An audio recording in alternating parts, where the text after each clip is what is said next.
السلام علیکم ورحمۃ اللہ تعالی وبرکاتہ۔ آج ہماری آن لائن قرآن اکیڈمی کی 28 کلاس ہے، اور اس کے اندر ہم یہ سیکھیں گے کہ آن لائن قرآن کس طرح پڑھایا جاتا ہے۔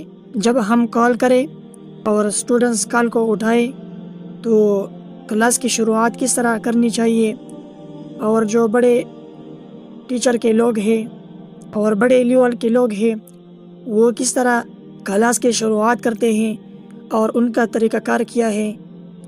دیکھیں، اب اس کلاس کے اندر جو طریقہ میں آپ لوگوں کو سکھاؤں گا یہ طریقہ بہت زبردست ہے، اور بڑے لیول کے لوگ بھی اسی طریقے کو یوز کرتے ہیں اور اسی طریقے پر پڑھاتے ہیں۔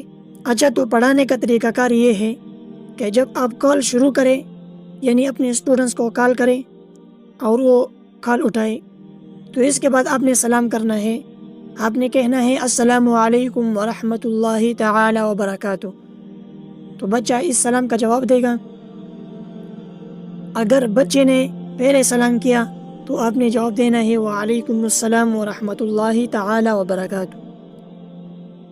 اس کے بعد حال پوچھے، مثلا اس کا نام عثمان ہے تو آپ نے اس طرح کہنا ہے کہ عثمان بھائی آپ کیسے ہیں، گھر والے کیسے ہیں؟ تو وہ جواب دے گا کہ الحمدللہ ہم سب ٹھیک ہے، آپ کیسے ہیں؟ پھر آپ نے جواب دینا ہے کہ الحمدللہ میں بھی ٹھیک ہوں۔ اس کے بعد بچے کی حوصلہ افزائی کریں اور آپ کہیں کہ ماشاءاللہ، اللہ آپ کو خوش رکھے، اللہ آپ کے گھر والوں کو خوش رکھے۔ پھر کل کا سبق یاد کرنے کے بارے میں پوچھے کہ میں نے جو کل کا سبق آپ کو پڑھایا تھا کیا وہ آپ کو یاد ہے یا نہیں، آپ نے یاد کیا ہے یا یاد نہیں کیا۔ تو اگر وہ کہے کہ میں نے یاد نہیں کیا ہے تو پھر جو ہے آپ اس کے ساتھ وہ سبق دوبارہ 2-3 مرتبہ دہرائے، اور اس کے ساتھ تھوڑا سا سبق آگے بھی دے دیں تاکہ ناغہ ہو جائے، اور اس کو کہے کہ آپ اس سبق کو دوبارہ یاد کریں، کل میں آپ سے یہ سبق سنوں گا۔ اگر وہ کہے کہ میں نے سبق یاد کیا ہے تو آپ ان سے کہیں کہ ٹھیک ہے وہ سبق سنائیں۔ ایک بات یاد رکھے کہ جب بچہ سبق سنائے تو اس کی چھوٹی چھوٹی غلطیوں کو فوراً نہ نکالے، بلکہ پہلے مکمل سبق سنیں۔ اگر کوئی بڑی غلطی ہو تو نرمی سے بتائے کہ یہ صحیح نہیں ہے اور درست طریقہ بتائے۔ جب بچہ مکمل سبق سنائے تو فوراً حوصلہ افزائی کریں کہ ماشاءاللہ آپ نے سبق بہت اچھا یاد کیا ہے، زبردست، ماشاءاللہ بہت خوب، اور اسی طرح سبق کو یاد کیا کریں۔ اس کے بعد آپ کہیں کہ کچھ چھوٹی غلطیاں ہیں وہ بھی ہم ٹھیک کر لیتے ہیں، یعنی جو چھوٹی چھوٹی غلطیاں اس نے سبق میں کی ہے وہ غلطیاں آپ حوصلہ افزائی کے بعد درست کر لیں۔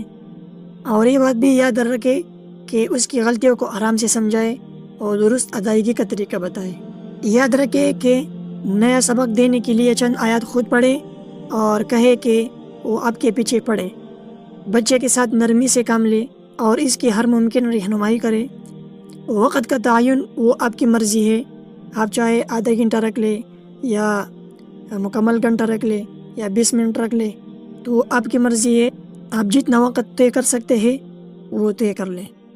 دیکھیں، آپ نے جب سبق پڑھانا ہے تو بچے کے ساتھ توجہ اور محبت کے ساتھ محنت کرے تاکہ وہ دلچسپی کے ساتھ سبق یاد کرے اور اس کا اعتماد بڑھے۔ یہی وہ طریقہ ہے جس سے بڑے استاد بھی بچوں کو پڑھاتے ہیں۔ صبر اور حوصلے کے ساتھ یہ عمل جاری رکھے، انشاءاللہ بہترین نتائج حاصل ہوں گے۔